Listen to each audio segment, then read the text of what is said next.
नई दिल्ली के ज़ेर इंतज़ाम कश्मीर में फरसुदा रसूमात के बायस शादियों का बढ़ता हुआ खर्चा कम आमदन वाले कुंबों के लिए एक बड़ी परेशानी बन चुका है। इस मसले के बायस वक्त पर शादी न कर पा सकने वाले अफराद की तादाद में इजाफा हो रहा है। हमने देखा है लोगों के बच्चे जो हैं 30 साल से ज़्यादा उम्र तजावुज़ कर गए हैं। हमने इस चीज़ को देखा है कि हमने सोचा कोई इस पर काम करें।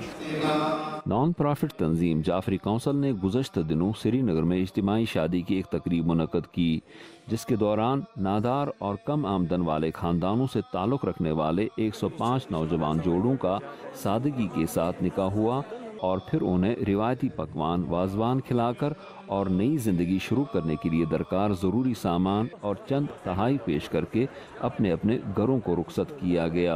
जैसे हमने शादी की, मेरी तो 100% थैंकिंग है और मैं ये सोचता हूँ कि पूरे जो लोग हैं इनको अच्छे तरीके से इस तरीके से शादी करनी चाहिए, क्योंकि इसमें जो निकाह का सिस्टम है ये बेहतरीन है। क्योंकि कोई अनजान होता है, निकाह उसका अगर दुरुस्त नहीं होता है तो पूरी ज़िंदगी हराम के हराम में गुजर जाती है।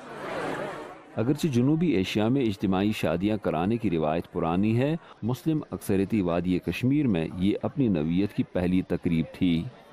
जो ये लोग कर रहे हैं वो बहुत ही अच्छा है, कम से कम गरीब लोगों के लिए बहुत ही अच्छा है। फिर चाहे अमीर हो या गरीब हो, ये दाज दहेज ना बिल्कुल ख़त्म होना चाहिए। कितनी सारी गरीब लड़कियां पढ़ी लिखी होकर रह गई है घर पर, वो भी शादी के बिना, सिर्फ इसी वजह से कि दाज नहीं है।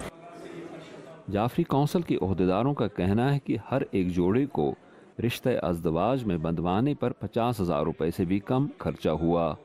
कश्मीर में एक आम शादी पर 20 से 30 लाख रुपए सर्फ किए जाते हैं, जबकि नमूद नुमाइश की शादियों पर करोड़ों रुपए पानी की तरह बहाए जाते हैं। ज़ुबैर डार के साथ यूसुफ जमीन, उर्दू VOA, श्रीनगर।